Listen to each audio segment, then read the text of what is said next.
Hey guys, it's Katie. Welcome back to my channel.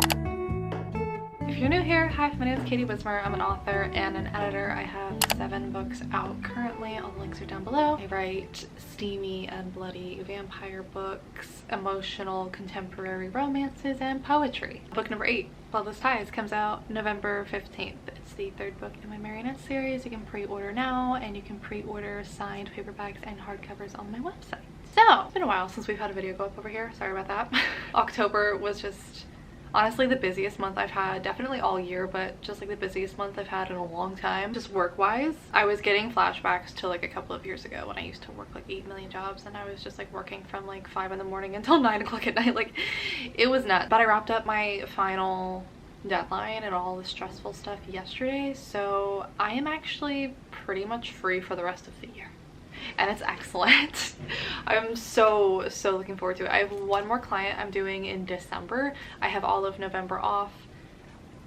We have Bloodless Ties coming out, but and then I've got like a few things here and there, but I am mainly planning on focusing on writing for the rest of the year. Just working on my books, so it's gonna be really nice. Hopefully we'll get some good writing content and stuff over here as well, some writing sprints for NaNoWriMo, that kind of thing. But today's video is not about any of that. Today's video, I mean, I guess it is kind of a little bit about that. I have had such a crazy year of 2022 so far. It's October when I'm filming this, and things have just changed really drastically for me this year in a lot of different ways, most of them good. I started this year in a really good place. I started this year in a really good like mindset, energy wise. Like, I just was feeling really present and mindful and grounded, and I just felt good. And throughout the years, with all of these different changes, it's been a lot to adapt to, it's been a lot to digest, to process, and I feel like I've like lost my way a little bit, like energetically speaking, mindfulnessly speaking, being present kind of speaking. I've found more success this year than I've ever experienced, and it's just been easy to lose perspective and easy to lose sight of, you know, how different things looked even just a year ago, and not being fully appreciative and present for how amazing things are now. It's really easy for me to get some success and be like, okay, how can we do even better than that? Like, how can we top that? Just because I'm like competitive and I want to compete with myself, and I get like swept up in it and I don't want to. So basically this video, I was going back through some numbers myself, and I figured I would share them here because, one, I like having these videos to look back on, any kind of like wrap up and stuff. It's cool for me to have this kind of, I don't know, like video, like diary of this moment in time. It's cool for me to be able to go look back on my 2020 self-publishing year in review and just like hear where I was at that time. And then also I thought I would share it because I know some of you guys are nosy.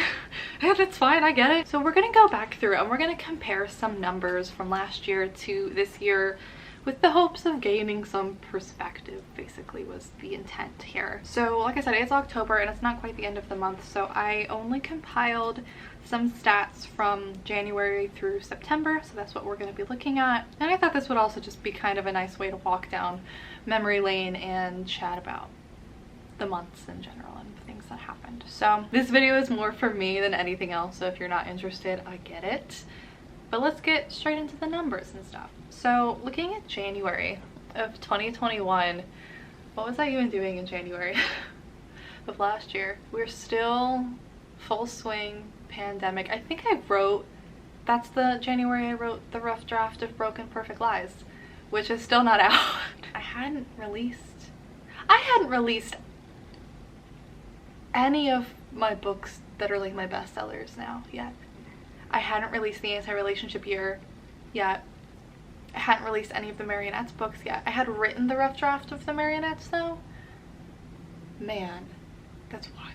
That's just really weird for me to think about. Anyway, so in 2021, January, the only books that I had out were the Anti-Virginity Pact, The Sweetest Kind of Poison, and Poems for the End of the World.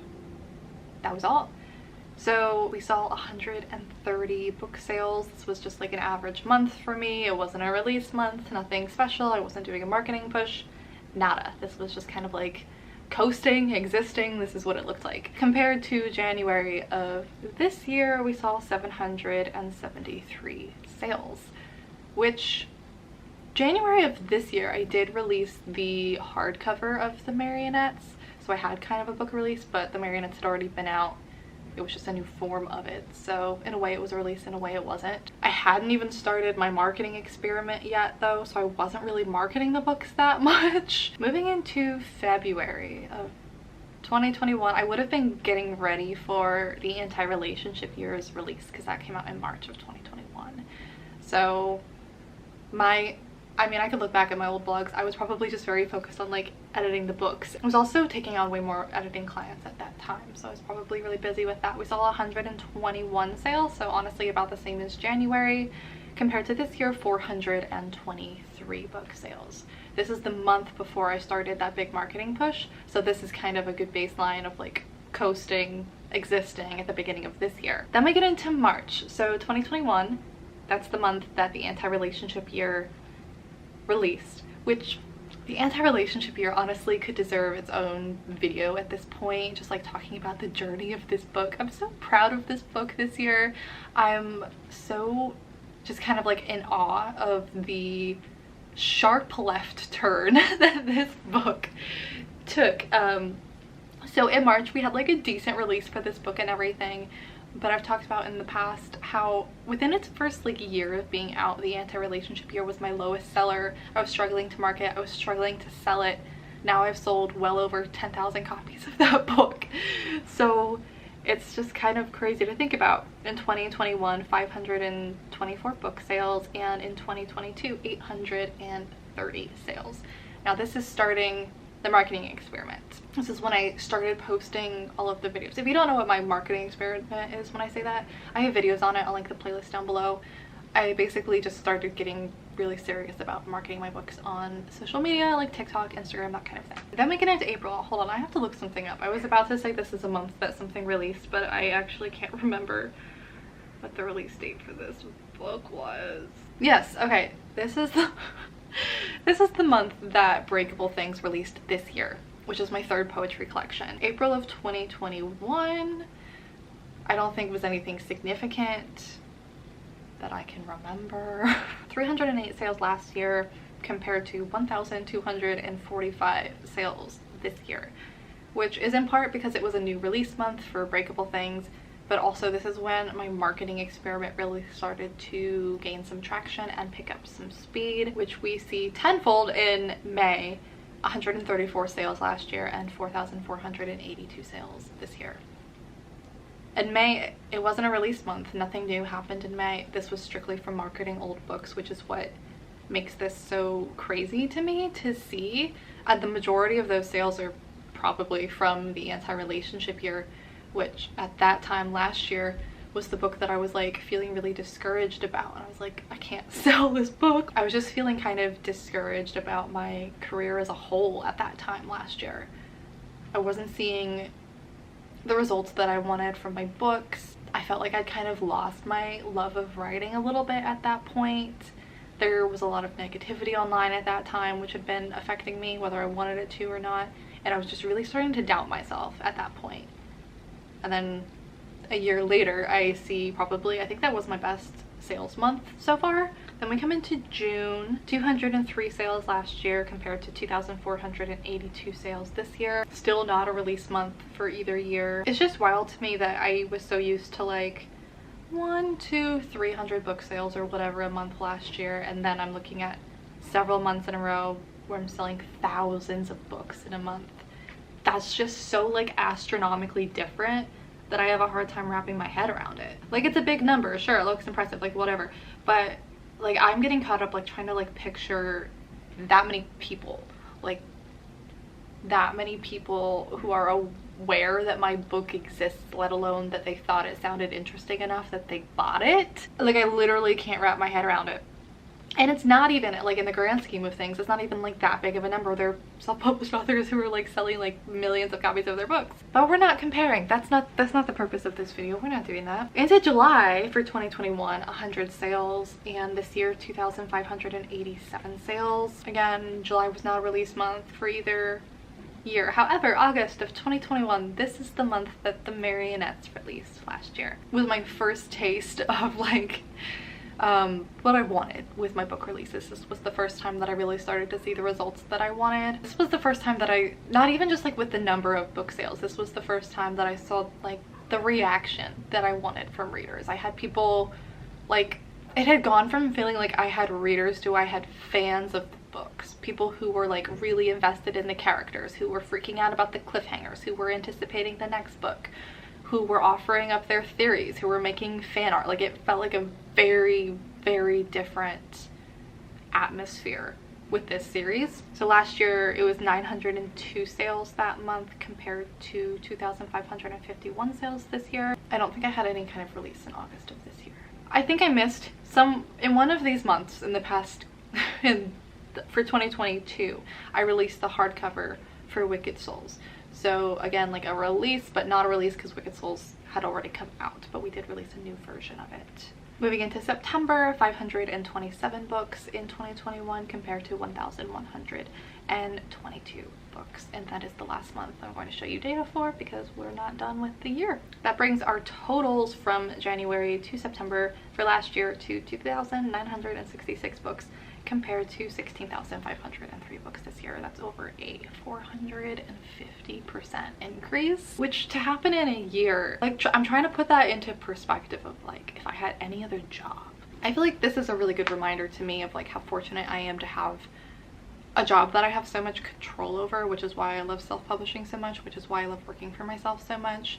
I have the opportunity for my year and my income and everything to look so different. A lot of jobs don't have that, where no matter how hard you work, you might like get a raise, but you can only move like so much. Like you don't have that much control over it. I'm realizing burning this candle may have been a mistake because it's kind of loud. Yeah, I'm looking forward to, with the rest of this year, taking some more time offline. Like I just don't want to be on social media as much anymore. I really just want to focus on my writing for the rest of this year, and I want to focus on like the love of it. I want to enjoy the projects that I'm working on, not worrying about deadlines and like trying to hit a certain word count and like trying to get a certain number of books out next year. Like I don't want to like push it. I don't want to force it. I just kind of want to go with the flow for the rest of this year and fall back into the creativity of it and just like enjoying creating these books that I do. It's like a love-hate relationship with social media, how much I enjoy the business aspect of it. Like I love the fact that I have my own business and I enjoy all of the businessy sides of it, but it's such a different part of my brain that sometimes it's hard to switch out of that like business mindset back into like an artist mindset. And yeah, I don't really know what the answer to that is. I don't really know what the solution to that is. It's just both are so necessary, but I've definitely felt in the past couple of months that I've had an imbalance there, where I've been doing a lot of the businessy stuff, and maybe it's just because I haven't had a book release this year other than a poetry collection.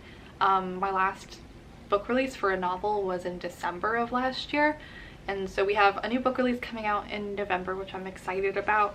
But that to me is when I'm feeling the most creative. It's when I'm working on a project or I'm releasing a project into the world and I'm seeing other people's reactions to it for the first time. That's when I feel like connected to my readers, and that's when I feel like the book is a real thing and there's this like community, almost like collaborative aspect of it, which I feel like I've really been lacking this year because I haven't really put anything new out to engage with. I've just been marketing the same books, which I've had a lot of success with, which is amazing in and of itself that this year has been so drastically better sales wise, even though I published far more books last year. I worked so much harder last year. Last year I published 3 novels, and publishing a novel and publishing poetry is very different for me. I find publishing a novel to be more work, to put it frankly. It's longer, there's more that goes into it. I think that's kind of self-explanatory.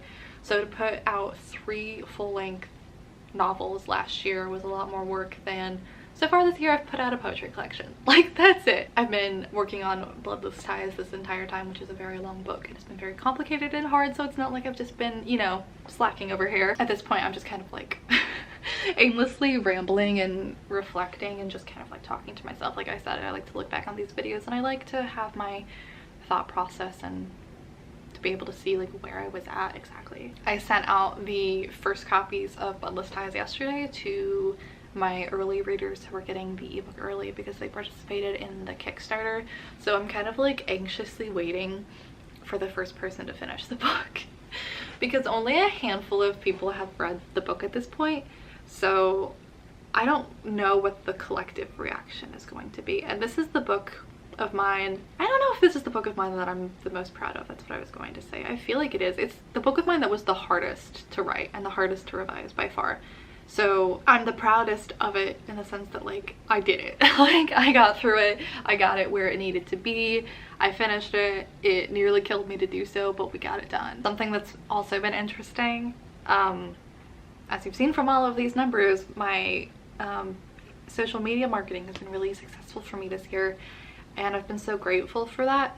But within the last like month or two, all of my things that have been working for me all year have started to not work as well, which has kind of hit me with this moment of realization and panic, dare I say, where I was like, well shit, like maybe I've been focusing too heavily on these things that I don't have a lot of control on. Because if I suddenly stop getting views on TikTok, if my Instagram reels suddenly stop getting any views, like, okay, what other ways are we selling the books?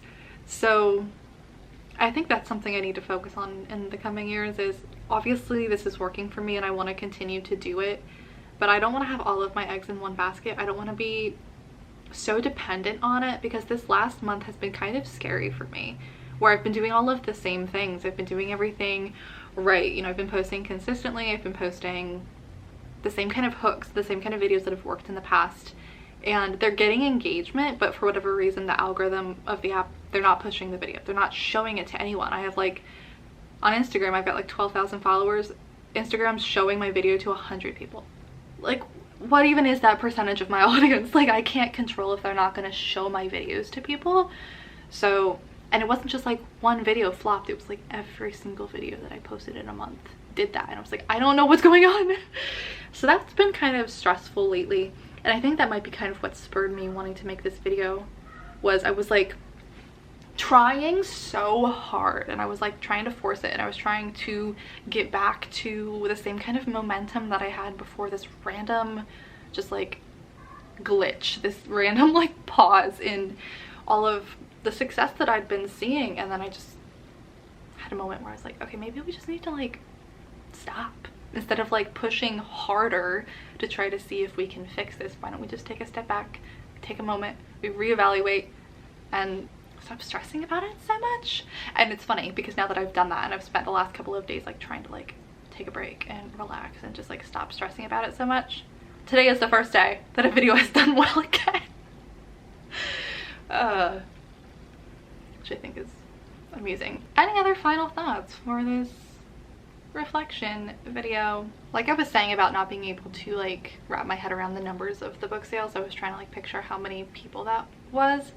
That's what I'm really trying to hang on to right now, and that's what's the most grounding and the most helpful to me, is humanizing the numbers, I guess, and realizing that like, yeah, it's fun to see the numbers go up every month and to see more sales roll in and see, you know, whatever, because it's kind of like a game and you get this kind of like rush out of it. You're like, oh, this is so fun, like, oh, this is working.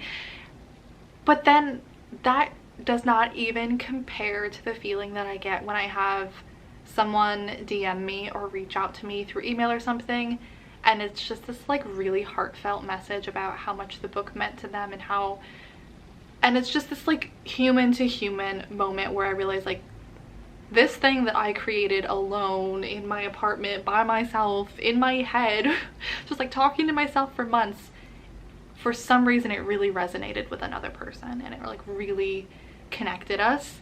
And I mean, that is probably the coolest part of my job, and it's a much quieter part of my job than, you know, all of the fanfare and whatever, but that's my favorite. And it's so easy to forget about those moments, and it's so easy to get swept up in all of the other stuff. And I don't know where I'm going with this. It makes my day when I get those kind of messages. If you've ever sent one to me, thank you. I got an email the other day that like I almost cried reading it because it's just like, it was so touching, it was so sweet, and like literally I'm gonna cry thinking about it. It's just really, really crazy to me. I have a lot of young people reach out to me, which is what I think is the most meaningful to me. Not if you're not young, you're not meaningful, you're meaningful too. But I'll get these kids who they're still in high school and they're like applying for colleges, or they're in college and they're telling me about themselves and what they want. And I think the thing that tends to get me is they'll look at me and they're like, I look at what you've done and it's so inspiring because you have what I would say is my dream job and I want to do what you do. And I just see myself in them. I see myself in high school wanting to pursue writing in college and everyone telling me it's a bad idea. I see myself in college terrified I'm about to graduate and I don't have a job and I don't know what I want to do, and then I get a job but I hate it and I feel like I don't know where to go from here. And it's just such a crazy thought that someone who is exactly like me when I was that age is looking at me, and now I'm the person who's inspiring to them when I had other people who were inspiring to me. Does that make sense? I guess that might be a good note to end the video on. A good way to give me some perspective is to think of my younger self, 18-year-old me, 22-year-old me. If she could see what I have right now and she could see where I'm at right now in my career, she'd be fucking drooling. Like, she would be so excited. Everything that I'm already doing is enough. Everything that I already have is enough. Seeing more book sales, seeing all of those kind of accomplishments, that's fun, that's great, it's exciting to see, but we don't need it. What I need is to write the next book. What I need is to continue enjoying what I'm doing, because I do this job because I love it more than anything else. That's the one thing I don't ever want to lose. I don't ever want to get so swept up in everything else that I forget how much I love writing, that I forget how much I love creating. So in case you happen to be in a similar place as me and you needed to hear any of this, there's my ramble. If you're future me watching this, there you go. All the links that I talked about are down below in the description if you're interested. I can't really think of anything else for this outro. Thanks for watching. Thanks for listening. I hope you're doing well. I hope you're excited for Bloodless Ties if you read my Marionettes books. I am really, really excited to see your reactions. If you want to film yourself reading the book, I want to see live reactions to these plot twists and reveals and stuff. I want to see your face. Somebody, please, for the love of God, like, record your reactions for me. I'll see you guys in the next video very, very soon. Bye. No.